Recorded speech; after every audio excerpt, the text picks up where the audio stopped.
Apa pendapat kalian jika melihat bentangan pantai seindah ini? Pasir putih nan halus serta air yang begitu memukau warna Toskanya. Saya akan bawa kalian ke lokasi ini.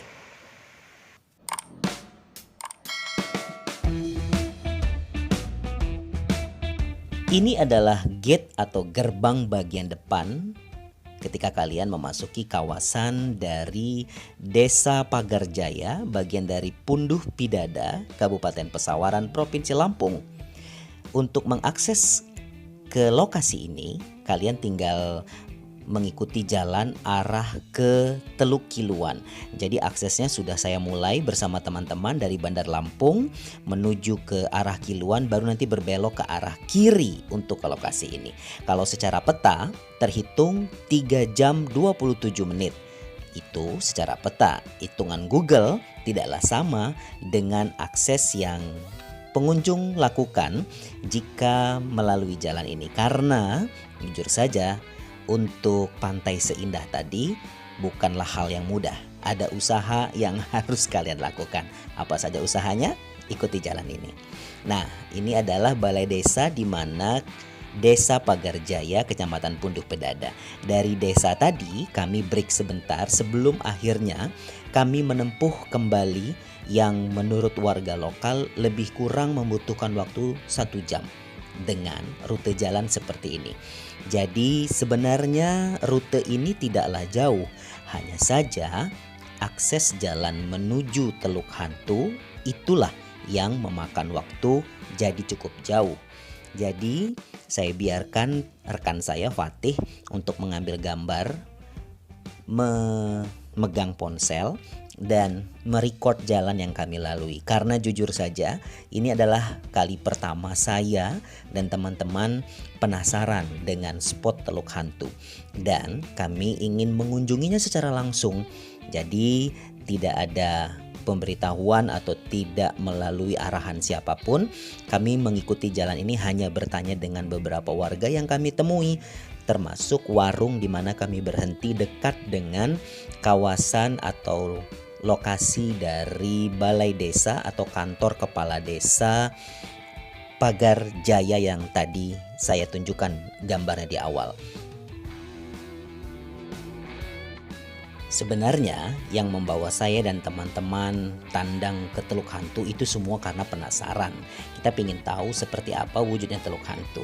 Disertai dengan beberapa gambar yang kita dapat dari sosial media, nampaknya Teluk Hantu yang merupakan bagian ujung dari teritori Pesawaran ini sangatlah menarik untuk disambangi langsung.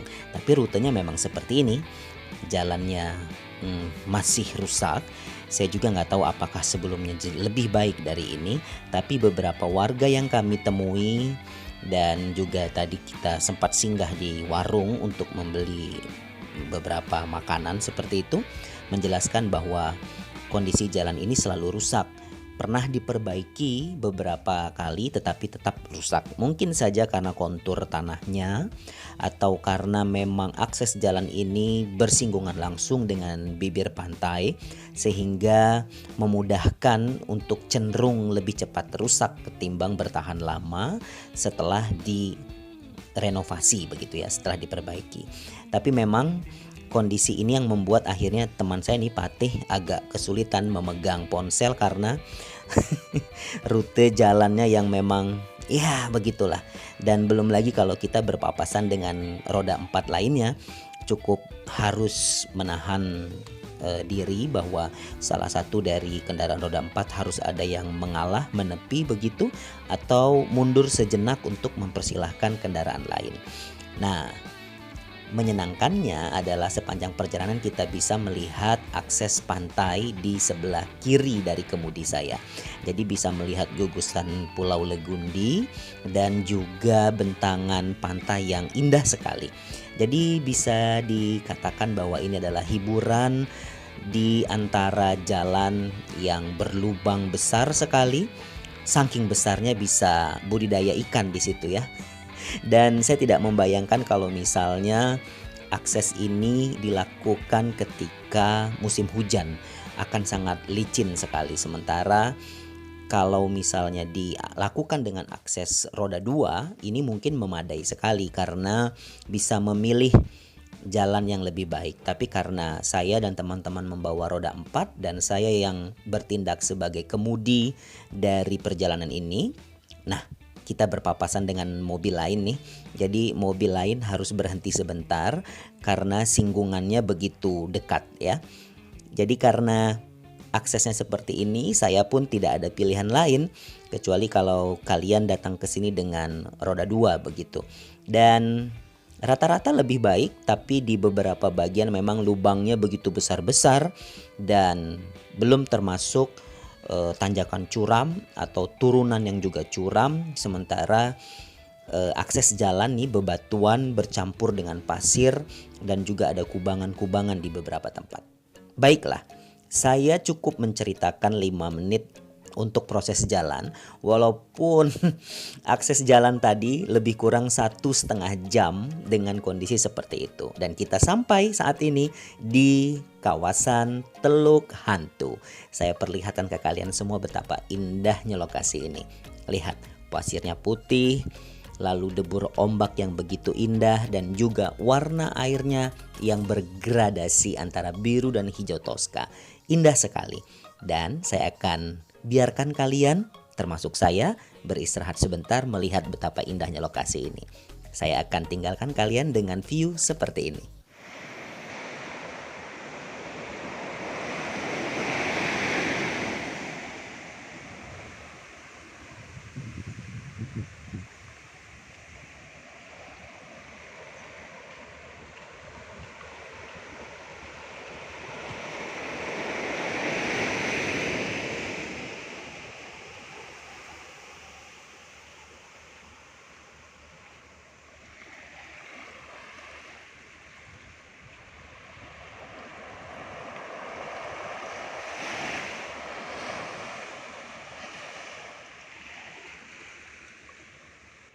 Saya sudah berada di kawasan dari bibir pantai Teluk Hantu. Nah, seperti yang saya dapat informasi dari warga setempat bahwa kenapa kawasannya disebut Teluk Hantu. Pertama, karena memang di bagian depan sana sebelum akses bagian masuk itu ada banyak makam. Jadi ada banyak kuburan warga setempat kawasan ini di lokasi ini, dekat dengan lokasi ini.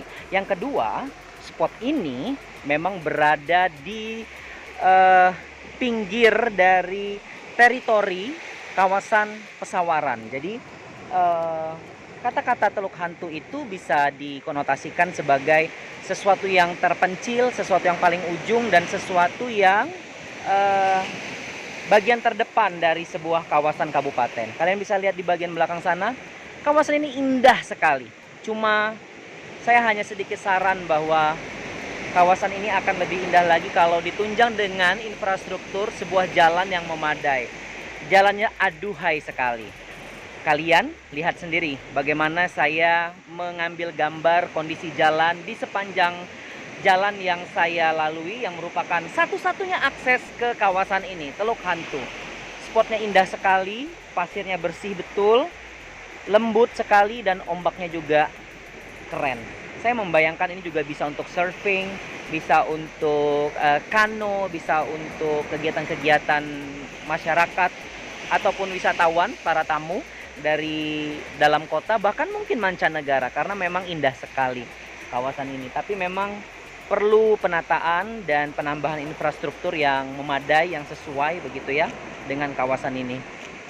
Saya akan terus memperlihatkan footage tentang keindahan pantai ini buat kalian semua. Dan tentu saja kalian bisa sekali mengakses lokasi ini jika nanti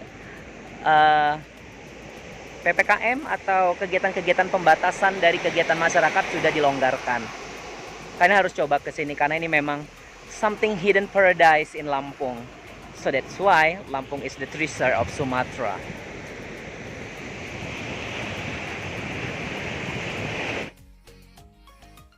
Benar banget, ada banyak spot-spot seperti ini di beberapa kawasan terkhusus, kawasan yang memang tidak terlalu familiar atau terlalu mainstream bagi para wisatawan. Di Provinsi Lampung, hamparan pantai seperti ini itu banyak sekali.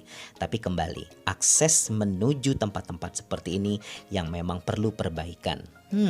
Bisa jadi catatan, dan saya yakin warga sekitar juga setuju kalau misalnya kawasan ini dipercantik kembali atau diberdaya gunakan dengan memaksimalkan potensi lokal, kearifan lokal, atau melibatkan masyarakat setempat. Karena memang pantai ini sepertinya pemiliknya itu adalah warga sekitar. Saya tidak bertemu secara langsung dengan pemiliknya karena memang lokasi pantai ini ketika saya datang bersama teman-teman itu sangat sepi. Seperti inilah kondisinya.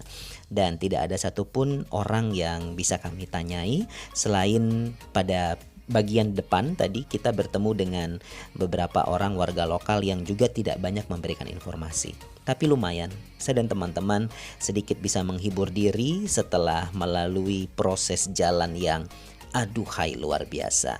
Jadi saya tidak akan ceritakan bagaimana kembalinya, karena kembalinya saya melalui rute yang sama seperti kedatangan.